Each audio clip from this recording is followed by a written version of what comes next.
بیا هم په خیر راغلی. جرمني په پښتو لوستونو ته د فوروشاین برخه یا د لیسنس لوستونه دي.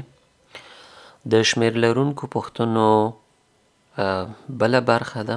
18مه پوښتنه د 3 نمرو پوښتنه: Wie schnell darf ein Kraftfahrzeug mit Schneeketten höchstens fahren? د هغه موټر د پاره چې چینونه تړلي وي تر اخر اندازې پورې څومره چټک تللی سي. کله چې یو موټر چینونه تړلي وي، چینونه څه رقم وي؟ دا رقم. په واوره کې چین تړلی وي یا هماغه زنځیر یې اچولی چې موټر ونه خویږي پکې. 50 کیلومتره په ساعت کې اجازه شته د یو موټر چې چین تړلی وي چټک لاړ شي. Diese Frage wurde richtig beantwortet. 18مه پوښتنه: Wie schnell dürfen Sie mit einem PKW außerhalb geschlossener Ortschaften auf Straßen mit einem Fahrstreifen für jede Richtung höchstens fahren? په هغه سړکونو کې چې یو خط د رفت او یو خط د آمد یا تلو راتلو لري، د ښار نه بیرون تاسو خپل وړوکي موټر سره یا هم دغه شخصي موټر سره څومره تیز تللی شئ؟ یعنې آخر اندازه د تیز تللو څومره ده؟ په ساده ژبه ووایم که چیرته تاسو د ښار نه بیرون، د کلي نه بیرون په یو سړک باندې روان استئ، هغه سړک یو سړک ده خو 2 خطه لري، معنا دا چې 2 لاینه دي، یو د تلو ده یو د راتلو ده. په دې سړک باندې تاسو ته اجازه شته ده چې تر 100 کیلومتره په ساعت کې موټر چټک وګرځوئ. 100 کیلومتره په ساعت کې تاسو کولی شئ په دې سړک باندې موټر چټک وګرځوئ.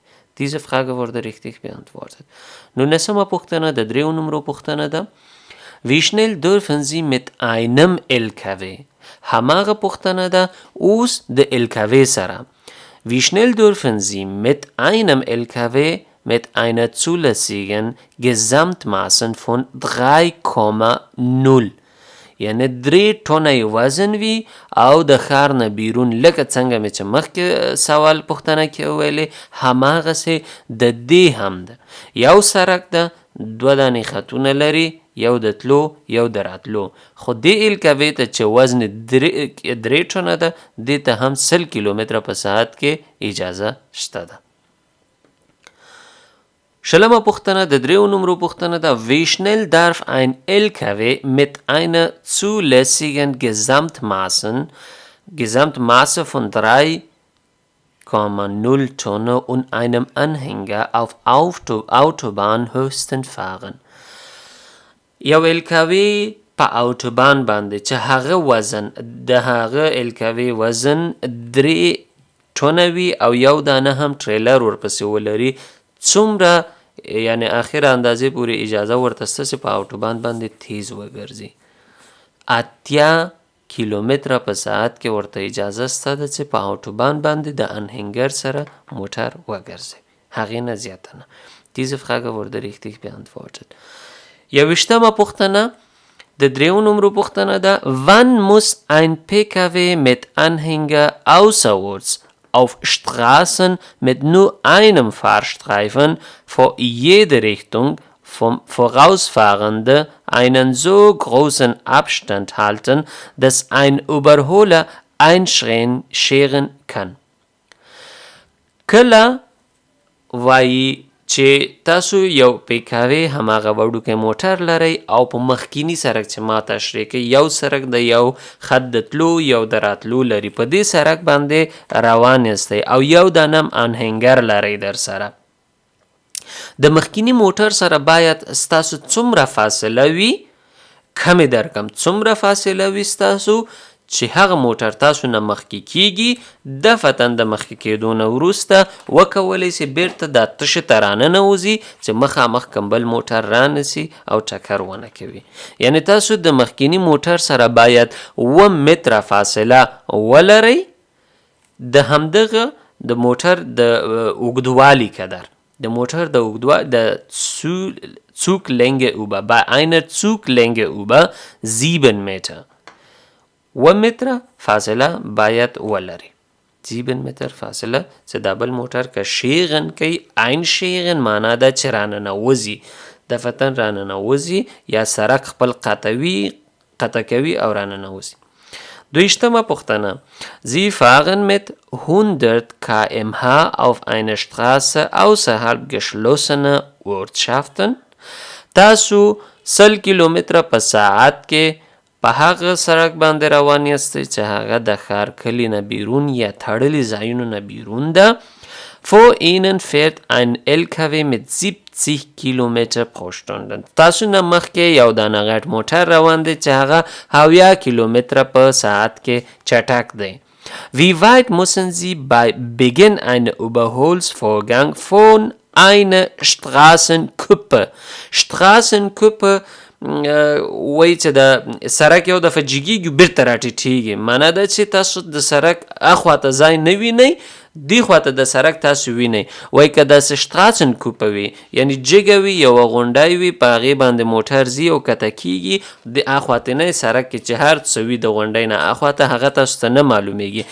mindest noch entfernt sein یعنی که تاسو په یو سړک باندې استئ تاسو نه مخکې یو دانه الکوی روان ده الکوی استا روان ده تاسو غواړئ چې د هغې نه مخکې سئ خو تاسو غواړئ مخکې سئ ستاسو د سړک لید ختمیږي. ولې ختمیږي؟ ځکه یوه غونډۍ راځي په سړک اخواته نور تاسو ته نه ښکاري د غونډۍ نه اخواته. دلته باید تاسو څونه فاصله ولرئ یعنی بله فاصله څومره وي چې تاسو وکولی سئ بیرته راننوځئ د الکوی نه مخکې سئ او بیرته راننوځئ چې مخکینی موټر رانسي. 800 متره باید نور هم فاصله وي چې تاسو وکولی سئ بیرته راننوځئ. 23. پوښتنه Für welche Kraftfahrzeuge gilt innerorts die freie Fahrstreifenwahl? innerorts هماغه ښار یا کلی کوم ځای وي 50 کیلومتره په ساعت کې اجازه وي موټر ته. کومو موټرونو ته وایي اجازه ده چې دننه د ښار خپل سړک یا خپل خط انتخاب کی یوی ټاکي خوښه چې په راسته خط باندې ځي او که په چپه خط باندې ځي. معنا ده که یو سړک وي 2 دانې خطونه یا 3 دانې خطونه ولري که کوم موټر کولی سي په اول دوام یا دریم کې څه کوم یوې زړه په هغه خط باندې لاړ سي. هغه موټرونه چې وزن 3.15 ټونه وي ټول وزنې نو دغې موټر ته اجازه سته ده چې خوښه په لومړي کې ځي په دویم کې ځي که په دریم کې ځي. معمولا په ښارونو کې 2 خطونه وي یو سړک 2 خطه د دې خوانه یو سړک 2 خطه له هغې خوانه. Diese Frage wurde richtig beantwortet. 24. پوښتنه Bis zu welcher zulässigen Gesamtmasse dürfen Fahrzeuge auf besonderes gekennzeichneten Gehweg geparkt werden? تر کومه اندازې وزن پورې موټرونه کولی سي په هغه ځای کې پارک سي چې خاص لیکدړې یا شیلډونه پې باندې لګېدلي وي هغه هم په کم ځای کې په ګیویک کې یعنی یو ټایرې یا نیمه بدنه د موټر د پیاده رو باندې راځي نیمه بدنه د موټر په سړک باندې راځي.